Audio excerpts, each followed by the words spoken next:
Philippe Collin, bonjour. Bonjour. Merci d'être là. On est là pour parler de la technique de la DAS, qui est une nouvelle technique de stabilisation de l'épaule. D'abord, d'où vous est venue cette idée avec Alexandre Lederman? Alors, c'était en plusieurs temps. Premièrement, j'ai fait ma thèse sur les butées en 1997, donc c'est un peu vieux maintenant. Et j'avais eu cette idée, c'était resté dans un coin de ma tête.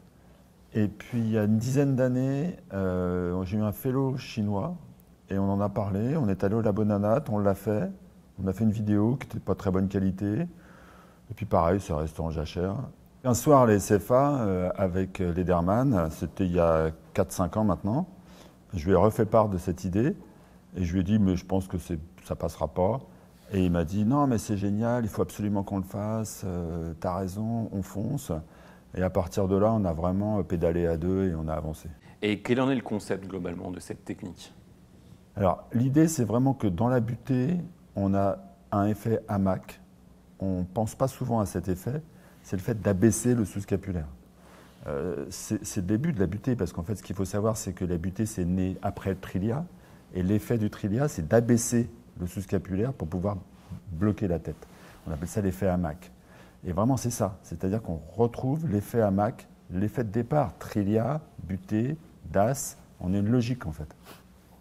Et dans ce cas-là, à quel type, quel profil patient vous proposez cette intervention?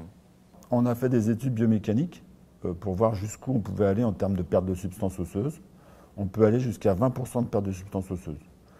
Au début de mon exercice, je l'ai réservé à des patients qui n'étaient pas hyper sportifs. Mais maintenant, quand il n'y a pas de perte de substance osseuse, quel que soit le statut du patient, on peut proposer un DAS. D'un point de vue technique chirurgicale, est-ce que c'est une technique accessible au plus grand nombre? Et quels sont les points importants que vous soulignerez? Alors effectivement, pour nous, c'est super important parce qu'une technique chirurgicale, ça doit être, comme on dit, friendly. C'est-à-dire que si on est les seuls à pouvoir le faire, ça n'a aucun intérêt parce que le but des chirurgiens, c'est de rendre service au plus grand nombre. Donc ce n'est pas une technique difficile. Alors ça reste de la chirurgie. La chirurgie, ce n'est pas facile, mais ce n'est pas une technique purement difficile.